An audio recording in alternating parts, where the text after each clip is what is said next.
saya dihukum sama Pak siapa gitu. Jadi kenangan-kenangan yang mereka anggap buruk itu akan selalu teringat. Ya. Di sini ada konsekuensi. Konsekuensi dibuat biasanya itu terencana atau disepakati sesuai peraturan yang ada di sekolah. Dibuat tidak nyaman dan sikap guru selalu memonitor murid. Terus ada restitusi.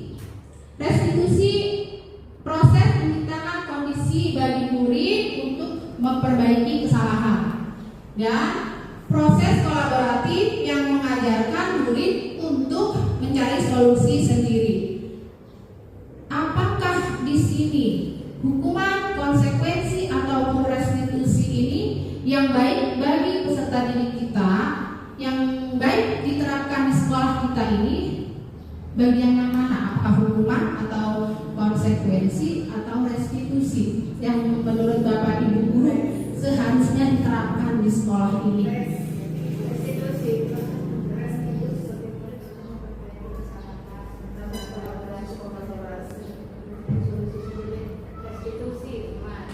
Berarti yang harus diterapkan di sini yaitu restitusi, karena di sini untuk menerapkan restitusi itu menciptakan kondisi murid untuk memperbaiki kesalahan. Jadi apa yang mereka lakukan atau kesalahan yang mereka lakukan itu sebagai pembelajaran untuk mereka, dan mereka juga akan mencari jalan keluar dari dirinya sendiri. Ya, kita hanya membimbing ataupun mengarahkan untuk menerapkan restitusi ini. Terus di sini adanya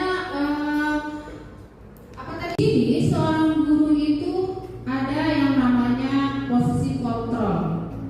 Yang pertama sebagai penghukum, yang kedua sebagai pembuat rasa bersalah, ya, yang selanjutnya sebagai teman, terus sebagai manajer dan sebagai pemantau.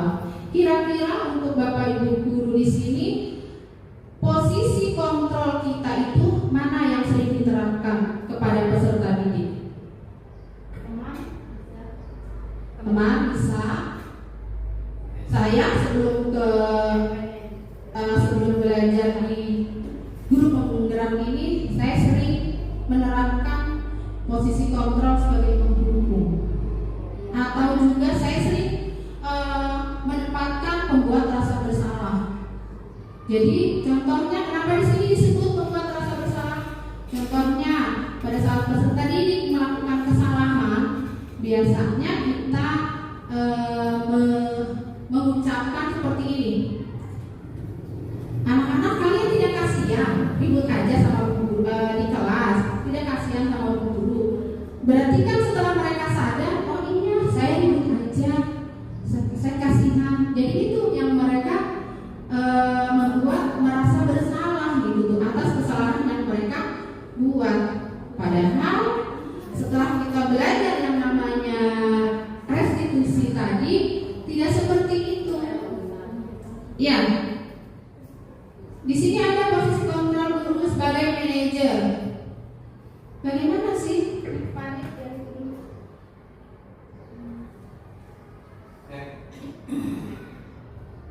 Ya, ini pengertian dari penghukum, teman, manajer, membuat rasa bersalah, dan pemantau. Penghukum udah pasti ya, hormat pada bendera selama 1 jam. Itu hukuman yang mereka dapatkan apabila mereka melanggar peraturan yang kita buat. Sedangkan kalau guru posisinya sebagai teman, di sini berarti ayo dong ikutan aturan sekolah. Jadi bukan mungkin ya. Jadi dari nada bicaranya juga kita sebagai guru itu kepada peserta didik itu memang harus diolah gitu ya, halus, lembut, biar masuk ke apa yang kita inginkan gitu. Ayo dong ikutan aturan sekolah, tolong bantu ibu bapak ya. Kali ini ya sudah tidak apa-apa, lain kali jangan buat seperti ini lagi ya. Itu posisi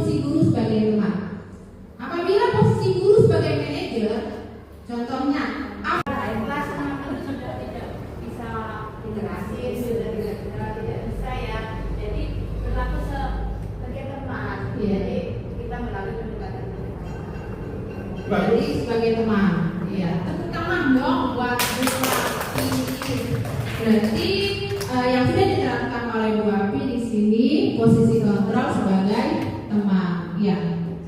Ya itu juga nanti saya akan terapkan. Kalau saya mungkin, maksudnya bisa dikeroyok pasti saya.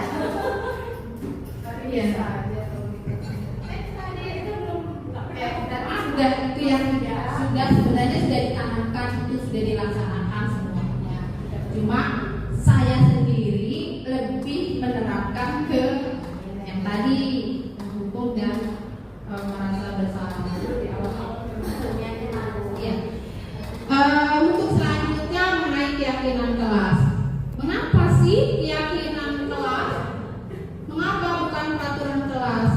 Apakah ada perbedaan antara keyakinan kelas dan peraturan kelas?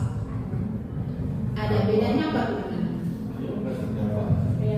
Keyakinan kelas dan iya peraturan di sekolah.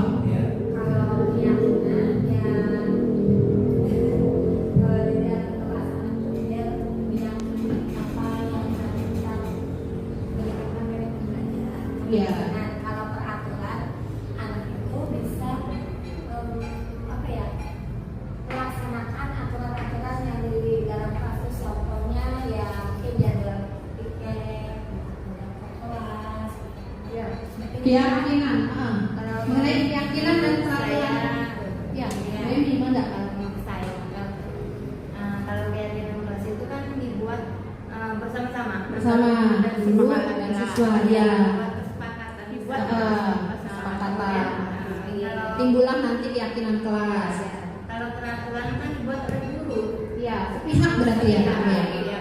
Tidak melibatkan siswa, tidak Ya. melibatkan siswa. Ya, itu bedanya antara keyakinan kelas dan peraturan. Ya, oke. Bisa menanyakan keyakinan terhadap peserta didik. Terus yang kedua mengenai validasi tindakan yang salah dan menstabilkan identitas. Di sini mengenai menstabilkan identitas. Apabila ada seorang peserta didik yang melakukan kesalahan, contohnya mereka berantem dalam kelas, otomatis kalau kita posisinya sebagai seorang manajer, maka akan mengingatkan mereka, nah jangan berantem, tapi konsekuensinya kamu harus menghadap ibu atau bapak guru ke kantor ya. Ya, di situ kita akan memberikan pertanyaan-pertanyaan kepada mereka. Yang pertama yaitu menstabilkan identitas. Menanyakan, seorang guru menanyakan kepada siswa, kenapa nak kamu dipanggil ke kantor? Ya, dengan posisi kita sebagai manajer. Atau apa yang tadi sudah dilakukan? Kenapa seperti itu? Kalaupun ada anak yang berantem di kelas, saya diejek bu oleh teman, pasti seorang guru itu akan menjawab, oh wajar kalau kamu marah terhadap dia karena kamu diejek. Kalau posisi kamu ada di posisi bu guru, sama, bu guru juga akan marah terhadap anak yang sudah mengejek bu guru, sama seperti halnya kamu yang sudah mengejek teman kamu. Jadi ini posisinya sedang menstabilkan identitas, menenangkan mereka bahwa kita posisinya ada di mereka. Ya, makanya di sini menstabilkan identitas. Terus mengenai validasi tindakan yang salah. Terus kalau kamu melakukan hal itu terhadap teman kamu, apakah itu baik buat kamu, buat teman kamu? Baik tidak? Di sini ada jiwa berpikir pada peserta didik. Tidak. Nah, itu sudah tahu jawabannya. Kalau itu dilakukan, tidak akan baik buat kamu dan buat teman yang lainnya. Untuk keyakinan kelas, kalau memang itu tidak baik, terus apa? Bagaimana mencari jalan keluarnya? Ya mungkin saya bisa lebih sabar lagi bu, bisa menahan diri untuk tidak berbuat di luar batas di luar batas bisa menyakiti teman atau orang lain. Jadi ini keyakinan kelasnya. Jadi kamu ingin menjadi orang seperti apa? Itu mengenai menanyakan keyakinannya. Menstabilkan identitas. Tadi sudah saya jelaskan sedikit mengenai menstabilkan identitas. Langsung contoh pada saat ada anak yang memang berbuat salah. Berdasarkan prinsip membuat kesalahan adalah bagian dari proses pembelajaran. Setiap anak pastinya ada gitu ya, ada saja hal-hal yang memang mereka menstabilkan identitas, berbuat ini untuk menstabilkan identitas. Tidak ada manusia yang sempurna. Ibu lakukan itu, ibu bapak tidak mau mencari siapa yang salah, tapi ibu bapak ingin mencari solusi dari permasalahan ini. Kamu berhak merasa dengan cara apa yang siswa lakukan itu. Mengenai validasi tindakan yang salah, berdasarkan prinsip setiap perilaku berupaya memenuhi suatu kebutuhan tertentu. Contohnya di sini dalam menyelesaikan masalah, kamu pasti punya alasan mengapa peserta didik itu melakukan hal seperti itu. Mengapa peserta didik itu bisa melakukan hal-hal yang merugikan bagi temannya. Terus kamu melakukannya karena mempertahankan sesuatu yang penting bagi kamu. Contohnya peserta didik itu melindungi dirinya pada saat temannya mau melakukan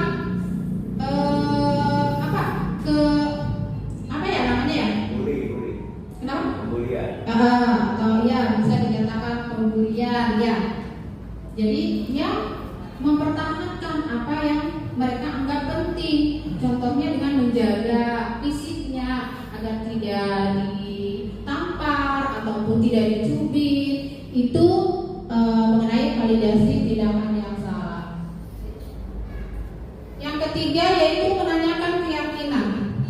Menanyakan keyakinan di sini berdasarkan prinsip teori kontrol bahwa pada dasarnya kita termotivasi secara intrinsik. Ya. Jadi menanyakan kepada peserta didik itu, kamu masih ingat apa keyakinan kelas kita? Kembalikan lagi apa yang sudah kita buat tentang keyakinan kelas, ya, kesepakatan. Jadi di sini nanti akan lari ke nilai-nilai apa yang telah disepakati bersama. Tentunya nilai itu atau kesepakatan itu dibuat oleh guru dan juga peserta didik. Seperti apa gambaran sebuah kelas yang ideal menurut kamu? Kamu ingin menjadi seorang yang seperti apa? Itu mengenai keyakinan atau menanyakan keyakinan yang memang adanya keyakinan kelas ataupun di sini kesepakatan kelas yang sudah dibuat oleh guru dan peserta didik. Ini adalah salah satu contoh penerapan segitiga restitusi. Saya mengambil penerapan segitiga restitusi pada anak yang terlambat ke sekolah. Kemarin saya membuat videonya mengenai segitiga restitusi. Jadi saya mewawancarai peserta didik apa yang sudah dilakukan, bagaimana seharusnya, dan apa jalan keluarnya atau solusinya. Yang selesai sudah mengenai budaya positif. Terima kasih untuk Bapak Ibu guru hebat semuanya yang sudah mendengarkan sedikit apa yang sudah dapat. Itu yang dapat saya sampaikan. Sebelumnya saya minta maaf dan terima kasih banyak untuk Bapak Ibu guru yang sudah menyempatkan waktunya. Saya akhiri, wabillahi taufiq wal hidayah. Wassalamualaikum warahmatullahi wabarakatuh.